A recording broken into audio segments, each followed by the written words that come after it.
Halo mahasiswa, video kali ini kita akan membahas tentang bagaimana mempersiapkan PPT atau slideshow untuk ujian proposal.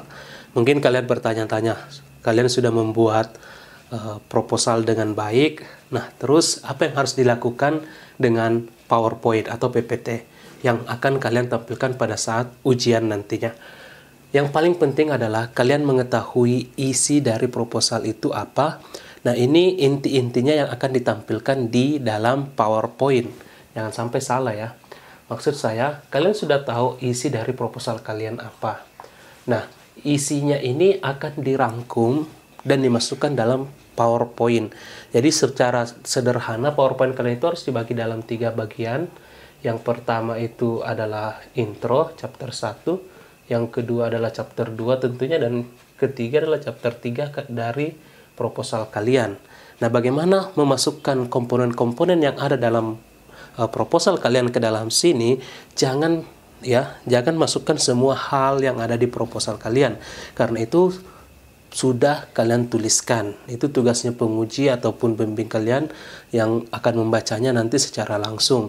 Tugas kalian adalah menyajikan atau menyampaikan pokok-pokoknya saja. Pokok-pokoknya di sini tentu di chapter 1 harus ada background yang kalian sampaikan, kenapa kalian memilih topik tersebut. Nah, kemudian setelah ada background, maka kalian masuk ke research question. Sebenarnya ini saja 2 sudah cukup. Research question, apa yang ingin kalian lakukan dalam penelitian kalian. 2 hal ini sudah cukup untuk dimasukkan di slide yang menunjukkan kenapa penelitian kalian penting, itu kalian tunjukkan dari background. Kemudian apa yang akan kalian lakukan dengan penelitian kalian, itu kalian tunjukkan dari research question kalian. Dan ingat, ini poin yang kita masukkan. Itu yang pertama. Nah, di chapter 2 ya kita masukkan grand theory, teori-teori utama ya, cuma poin-poin saja, dan previous related study. Nah, kalau untuk chapter 2 satu slide itu bisa satu slide-nya tentang teori-teori apa saja yang kalian gunakan. Contohnya kalau bahas speaking, bahas YouTube, maka kalian masukkan di situ penjelasan YouTube dan sebagainya. Bukan penjelasan ya, poin-poinnya. Dan previous related study yang penting. Previous related study ini kalian harus menuliskan, menggambarkan penelitian-penelitian sebelumnya itu apa bedanya dengan penelitian kalian. Ini penting sekali. Dan di chapter 3 method, nah ini sebenarnya bisa kalian rangkum dalam satu slide saja. Nah, itu menunjukkan apa jenis penelitian kalian, apakah dia kualitatif untuk metodenya atau kuantitatif ya, kuali atau kuan. Kemudian kalian bisa dari sini menggambarkan nanti jenis jumlah orang atau partisipannya, kemudian apakah dia eksperimen, apakah dia bagaimana kalian mengolah datanya, kemudian bagaimana kalian menggambarkan proses kalian mengumpulkan data tersebut, dan terakhir menganalisis datanya. Itu yang harus kalian masukkan di slide ke-3 sebenarnya. Jadi kalau kalian disuruh untuk singkat menyampaikan, maka usahakan kalian menyampaikan semua ini dalam slide yang minimalis, artinya jumlahnya tidak terlalu banyak. Oke? Itu yang pertama. Yang kedua, apa yang harus dituliskan? Ini kesalahan fatal beberapa mahasiswa ya, yang sering saya temui ketika ujian proposal. Mereka membaca slide. Kenapa membaca slide? Karena slide-nya berisi bacaan, berisi kalimat, berisi paragraf. Sebaiknya hindari hal seperti itu. Kalian tidak harus ya memasukkan semua poin, semua hal dalam proposal, tapi poin-poin saja. Oke? Nah, sekarang bagaimana kita menuliskan poin-poin penting ini dalam slide? Supaya kalian tidak membaca slide, maka sebaiknya jangan menuliskan kalimat yang lengkap. Sebaiknya tulislah frasa atau poin-poin saja yang ada di dalam slide kalian. Sehingga itu akan menghindari kalian untuk membaca. Ingat, kalian ingin menyampaikan ke orang bahwa ini yang akan saya teliti, begini caranya, ini yang saya lakukan dalam prosesnya, dan terakhir nanti cara menganalisisnya seperti ini. Jadi kalian sebenarnya cuma ingin bercerita bahwa kalian tahu apa yang akan kalian lakukan dalam riset kalian. Makanya penting untuk menjelaskan kepada orang-orang ataupun penguji dan pembimbing kalian apa yang ada dalam proposal kalian menggunakan bahasa lisan dengan bantuan PowerPoint. Jadi di slide kalian itu sebaiknya hindari menulis kalimat lengkap. Kecuali poin seperti research question kalian ingin tampilkan, tapi di situ langsung tuliskan saja kalimat research questionnya, jangan lagi kalian memberikan judul misalnya research question kemudian muncul research questionnya apa. Nah, langsung saja tuliskan research questionnya, kemudian nanti kalian jelaskan apa maksud dari research question tersebut. Saya kasih contoh ya, jadi kalau misalnya kalian ingin presentasi singkat, maka yang penting adalah satu slide untuk introduction. Kalau misalnya ini satu slide, apa yang bisa masuk di introduction di sini? Nah, pertama kalian jelaskan dulu latar belakang kalian memilih topik tersebut. Tentu di sini kalian bisa melihat speaking. Nah, kalian tuliskan saya kata speaking skill. Ya, misalnya ini kalau kita menggunakan word saja, kata saja, speaking skill misalnya kalian tuliskan di situ. Kemudian dia misalnya tanda grafik rendah, nah, itu menunjukkan bahwa speaking skill rendah. Kemudian itu bisa misalnya dengan bantuan AI, for example. Nah, ini bisa naik ya, naik untuk speaking skillnya. Jadi kalian tidak harus menuliskan semua informasi dalam bentuk kalimat, bisa dalam bentuk grafik seperti ini. Nah, kemudian kalian tuliskan research question kalian apa? Can AI game improve student speaking skill? Jadi coba kalian lihat, ini sudah satu slide yang bisa menjadi isi dari presentasi kalian. Jadi ketika kalian mempresentasikan, ini yang muncul di layar. Nah, apa yang terjadi? Kalian tidak akan membaca ini. Orang akan penasaran. Ini apa maksudnya speaking skill? Kemudian ada tanda panah, ada tanda turun. Ya, ini kan kalau kita pakai sederhana menggunakan grafik saja seperti itu. Orang pasti akan bertanya-tanya. Nah, disinilah saatnya kalian menjelaskan dengan apa yang kalian pahami. Jadi kentara sekali ketika kalian tidak memahami proposal kalian. Kalian tidak akan tahu caranya untuk menjelaskannya, karena kalian hanya menampilkan hal-hal seperti ini. Dan ini juga akan menarik perhatian orang yang melihat slide kalian, karena mereka merasa bahwa sesuatu yang kalian sampaikan itu ketika kalian tidak didengarkan, mereka tidak akan paham kalau hanya melihat slide. Ini yang membantu orang untuk fokus. Orang akan fokus, kenapa? Karena kalau cuma baca ini, mereka tidak akan mengerti. Mereka harus mendengarkan penjelasanmu. Oke, itu yang kita mau dari seminar proposal. Jadi betul-betul kamu menyampaikan dengan bahasamu, sedangkan PowerPoint itu tidak menyampaikan sama persis apa yang kamu sampaikan. Ini hanya membantu dalam bentuk grafis, visual, supaya orang terpanah ke sana, tapi penjelasannya tetap dia butuh kamu. Makanya orang kata kalau dia slide-nya bagus, itu slide-nya tetap ditampilkan, orang tetap lihat slide, dan orang tetap memperhatikan kamu berbicara. Kenapa? Karena ya informasi di slide itu tidak full, ya tidak penuh, tapi yang akan kamu sampaikan melalui presentasi kamu itulah yang lengkap, yang penuh di situ. Jadi ini slide 1. Slide 2 misalnya. Nah, slide 2 bagaimana? Kita tuliskan saja poin-poin. Misalnya speaking, kemudian AI, kemudian game base, kemudian tahun berapa misalnya, ada tahun, ada penjelasan, kemudian ada riset 1, riset 2, riset 3. Ini kemudian nanti kamu jelaskan apa judulnya saja, judul risetnya ya. Nah, kemudian tahunnya, periksa dia tahun berapa. Nah, kemudian nanti ada tanda panah begini. Inilah penelitianmu yang akan kamu lakukan ya. Jadi secara sederhana slide 2 ini sudah mencakup chapter 2, di mana ada teori-teori di atas yang melandasi, kemudian ada di sini beberapa penelitian, dan orang tidak akan tahu ini yang di bawah ini apa ini, ada judul penelitian. Nah, terus di atas ini apa? Itu orang tidak akan sederhananya orang tidak bisa memahami itu tanpa mendengarkan kamu berbicara. Kembali lagi, ini hanya membantu agar orang fokus. Oke, jadi slide 2 seperti itu. Slide 3 bagaimana? Nah, slide 3 sama sebenarnya. Slide 3 itu adalah research metodologi yang kalian sampaikan dengan sederhana. Biasanya kalau mau bagus ya kita mulai dari tengah, adalah apa jenis penelitian, misalnya kuantitatif kan, kuantitatif. Nah, kemudian kuantitatif yang kalian gunakan apa? Oh, eksperimen. Eksperimen itu bagaimana? Oh, eksperimennya dia pakai 2 kelas. Nah, kasih masuk di sini rumus kelasnya itu yang pakai eksperimen, pakai sampel. Kemudian turun lagi nanti bagaimana pilih sampelnya, metodenya apa samplingnya, kemudian juga data collection. Misalnya kalian buat kelas, kalian bisa gambarkan dengan gambar orang kan, misalnya itu ini misalnya gambar kelas. Kemudian kalian kasih pelatihan berapa kali, misalnya 3 pertemuan, kemudian ada tes, kalian kasih simbol kertas, simbol pulpen untuk tes di awal dan tes di akhir, kemudian tulis SPSS dengan menggunakan tanda panah. Tanda panah ini untuk membantu bagaimana alur prosesnya nanti, sehingga penelitianmu bisa kamu jelaskan dengan 1 slide seperti ini. Mungkin menurut kalian, ini terlalu terlalu banyak yang mau dimasukkan di situ. Bukan. Jadi secara sederhana, kalian berusaha untuk mengambil poin-poin penting dan menyisakan selebihnya dalam penjelasan kalian. Bukan menampilkan semuanya dalam PowerPoint kalian. Oke? Jadi intinya seperti itu.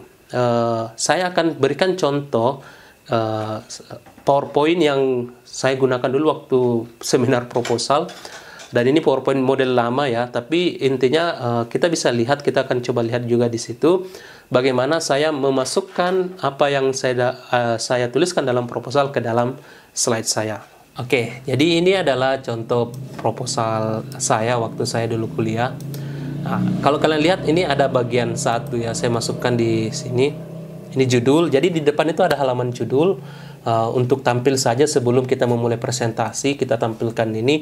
Dan begitu kita dipersilahkan untuk presentasi, maka kalian langsung saja untuk mempresentasi, langsung pindah ke chapter 1 introduction. Ini hanya untuk istilahnya, untuk memberikan jeda saja, penanda, ini chapter 1. Kalau dihilangkan tidak apa-apa, ini hilang saja langsung ke background. Nah, kalau kalian lihat background saya, ini saya jelaskan dulu saya berikan 1 pengantar di sini tentang pentingnya grammar, kemudian kasus yang saya temukan, bagaimana pendapat gurunya, bagaimana hasil tesnya itu dia rendah, dan tapi di sini grammar itu penting. Jadi itu background, itu saya jadikan 1 slide. Nah, slide kedua bagaimana background ini saya hadirkan solusinya. Kalau tadi masalah yang muncul di atas, maka di slide kedua adalah solusi yang saya tawarkan. Oh, ternyata untuk bisa belajar bahasa grammar dengan baik, kita bisa gunakan learning strategi. Kemudian learning strategi itu dikembangkan oleh siapa dan fungsinya itu untuk apa. Di sini bahkan saya gunakan analogi ya, analogi menggunakan palu yang bisa digunakan untuk menyelesaikan masalah. Itu gambaran sederhana dari background saya. Jadi ada 2 slide. Apakah harus 2 slide? Sebenarnya 1 slide juga bisa. Jadi terserah kalian mau berapa slide. Nah, kalau di sini dilihat, karena ini memang model lama, nah ini research question dan objective of the research. Jadi research question harus sama dengan objective of the research, sehingga kalian bisa tampilkan ini, tapi nanti jangan kalian baca ya, kalian hanya tunjukkan bahwa research question saya, kemudian objective of the research saya seperti ini. Nah, kemudian significant of the research, sama sekali saya tidak menulis, saya cuma tuliskan bahwa untuk praktis dan teori. Nah, nanti saya akan jelaskan teorinya apa, untuk praktis apa, significant research saya. Nah, itu sudah chapter 1. Nah, chapter 2 bagaimana? Chapter 2 saya masukkan teori-teori yang membahas tentang itu. Di sini saya cuma sebutkan poin-poinnya saja. Saya tidak menjelaskan apa itu, bagaimana definisinya, bagaimana testing grammarnya. Kemudian saya previous related study, ada penelitian dari Gurata, kemudian penelitian dari Brewin, bagaimana penelitian mereka, dan ini yang membedakan dengan penelitian yang akan saya lakukan. Seperti itu. Nah, kalau kita melihat ke ini prosesnya, misalnya, ini adalah teori tentang grammar learning strategi yang saya gunakan. Itu tidak usah kalian masukkan juga, tidak apa-apa. Nah, kita ke chapter 3. Kalau kalian lihat chapter 3 adalah research desainnya, itu langsung saya tampilkan seperti ini. Jenis-jenisnya, cara memilih sampelnya, kemudian bagaimana memilih partisipannya, dan terakhir prosesnya bagaimana. Prosesnya itu pre-test, treatment, post-test questionnaire, kemudian terakhir ada data analisis yang saya gunakan untuk research question 1 saya gunakan di tes, research question 2 pakai Likert scale. Nah, kemudian terakhir thank you. Jadi ini sederhana sekali, artinya apa? Formatnya, polanya itu sama. Ada pembukaan, terakhir ada thank you di akhir, dan juga kalian harus lihat bahwa jangan terlalu banyak. Chapter 1 misalnya kalian background, kemudian ini dihilangkan saja karena memang banyak ini yang harus saya tampilkan waktu itu. Nah, tapi usahakan kalau bisa grafik saja ya. Nah, ada satu website yang AI juga untuk menampilkan grafik saat ini yang sudah sangat bagus. Ini tahun 2015, slide ini masih jadul sekali. Kalau sekarang, kalau kalian lihat slide-slide yang sering saya buat, kalau kalian lihat perkuliahan itu sangat sederhana sekali ya. Bahkan saya punya desain untuk layout itu seperti ini modelnya. Mana dia? Nah, seperti ini kalau kalian lihat. Ini adalah desain layout. Jadi kode nama kampus di atas, kemudian ada slogan kampus seperti ini. Ini mengikuti pola slide universitas yang banyak. Jadi lebih sederhana, bebas dari warna-warna, putih, lebih enak dilihat. Nah, maunya kalau kalian seperti itu juga boleh. Kalian gunakan tulisan kampus kan di bawah nama kalian, misalnya judul judul proposal kalian, tahun di sini, kemudian isinya, isi yang ada di dalam sini. Hindari menggunakan tulisan paragraf yang banyak ya. Kalau kalian lihat ini jarang saya menggunakan paragraf yang banyak. Hampir semua rata-rata bagan atau icon. Ya, ini yang nanti membuat orang penasaran. Dan saya kalau pakai PowerPoint itu, makanya kita menggunakan PowerPoint bukan PDF, karena PowerPoint itu kita punya efek. Kalau kalian lihat yang tadi kan, nah di sini kan tidak muncul. Nanti ketika saya klik itu akan muncul. Dan di sini saya akan mencoba menjelaskan bahwa di 5 second semester itu ada 5 kelas. Tapi dalam penelitian ini saya cuma mengambil dua kelas ini yang akan menjadi eksperimen dan kontrol. Nah, itu bisa terjadi kalau kita tampilkan dalam bentuk slideshow. Tapi kalau kalian menghasilkan PPT tapi dijadikan PDF, sama saja bohong karena tidak akan ada efek-efek seperti ini. Tapi memang makan waktu. Artinya untuk performa terbaik ya kita butuh usaha yang lebih. Ya, sejauh ini seperti itu. Kalau kalian misalnya kalau desain, saya setengah mati desain, saya tidak tahu. Kalian bisa download, ada namanya Slides Go. Nah, Slides Go ini kalian bisa gunakan untuk mendownload template PPT yang kalian inginkan. Kalian tulis saja, misalnya research proposal. Nanti akan muncul presentasi yang bisa di-download free, gratis. Ya, misalnya research proposal for college student. Ini kan tepat sekali nih untuk mahasiswa. Ini kalian bisa pilih yang ini PPT kan. Nanti kalian selesai mendownload, kalian bisa buka. Nah, yang kalian lakukan adalah please jangan langsung di save dan digunakan itunya. Itu banyak yang perlu kalian edit lagi, perlu kalian hapus lagi, perlu kalian ini masih mendownload ya, perlu kalian sederhanakan lagi menggunakan data-data yang kalian miliki. Oke? Nah, terakhir saat ini ada AI yang sangat bagus untuk visualisasi data. Nama AI-nya itu adalah Napkin AI. Nah, jadi kalau kita menggunakan Napkin AI ini, misalnya dari proposal kalian bisa langsung memvisualkannya, menjadikannya grafik-grafik, sehingga nanti di PowerPoint kalian ya itu bukan lagi kata-kata, tapi ada grafik, ada panah, ada ada hubungan di situ yang bisa ditunjukkan. Cara penggunaannya sangat sederhana. Setelah kalian login atau daftar ya, kalian copy, misalnya tadi saya copy bagian introduction dari proposal yang tadi yang bisa kalian lihat ya. Saya ulangi ya, saya delete dulu. Jadi tampilan awalnya seperti ini. Nah, ini karena tadi sudah sebentar, new napkin.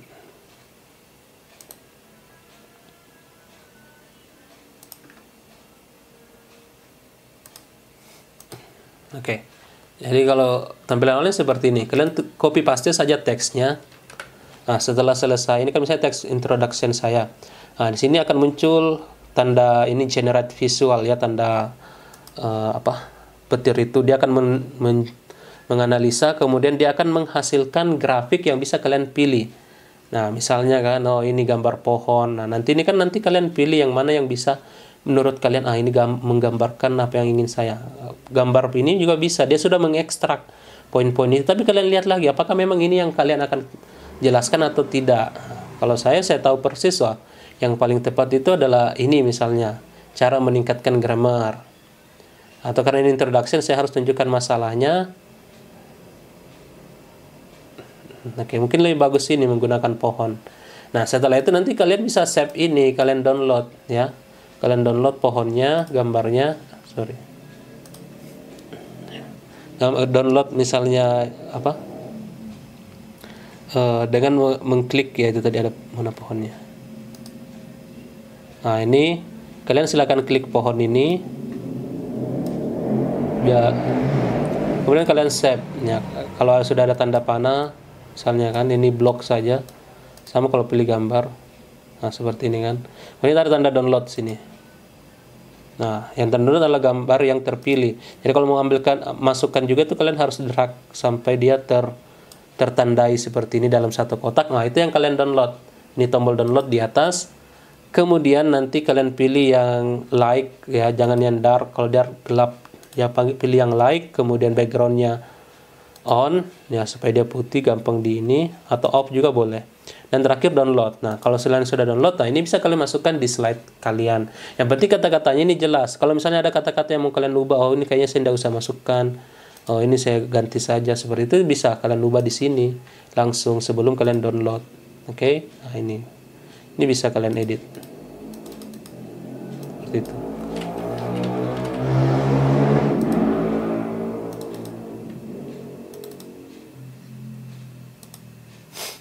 Oke. Data ini bisa diedit atau tidak ya? Kayaknya bisa diedit ya.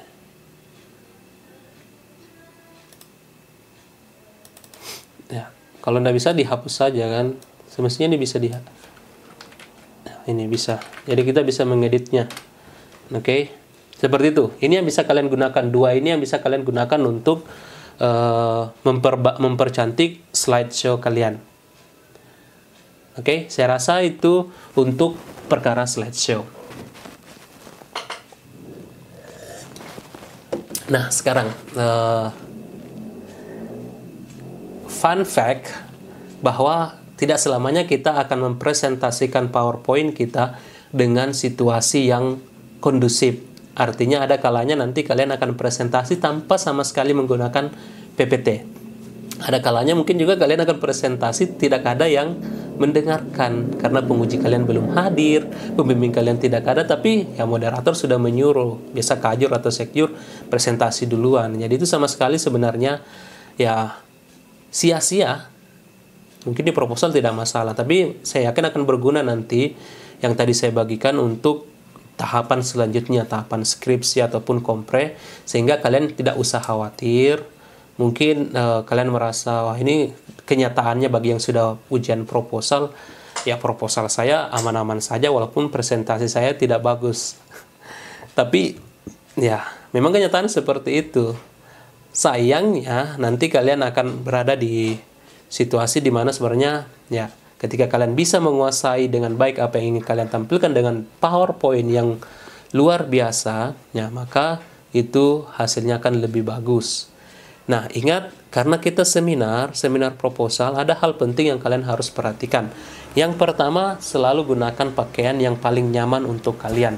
Kenapa? Karena kadang kalau kalian keringatan, panas, apalagi pakaian seperti baju putih yang harus kalian itu, sebisa mungkin kalian mencari sesuatu yang membuat kalian nyaman. Artinya jangan yang panas, atau jangan yang kekecilan, ataupun kebesaran. Yang kedua, jangan pernah terlambat ketika kalian akan menyajikan presentasi kalian. Usahakan kalian tepat waktu, jangan terlalu banyak yang diurus. Slide-nya selalu di standby-kan. Artinya, jangan hanya di laptop, jangan hanya di HP. Usahakan ada di flash disk, ada di drive, atau dimanapun yang mudah untuk di-download atau dipindahkan dari satu perangkat ke perangkat yang lainnya. Dan juga kalian harus bisa ya mengoperasikan atau menjalankan PowerPoint, karena jangan sampai kalian tidak tahu bagaimana caranya misalnya mempullkan PPT ya,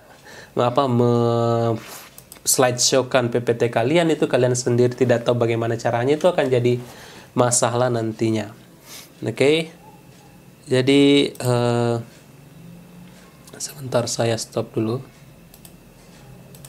Nah, jadi selanjutnya kalian harus juga memperhatikan ya siapa yang hadir di saat kalian presentasi.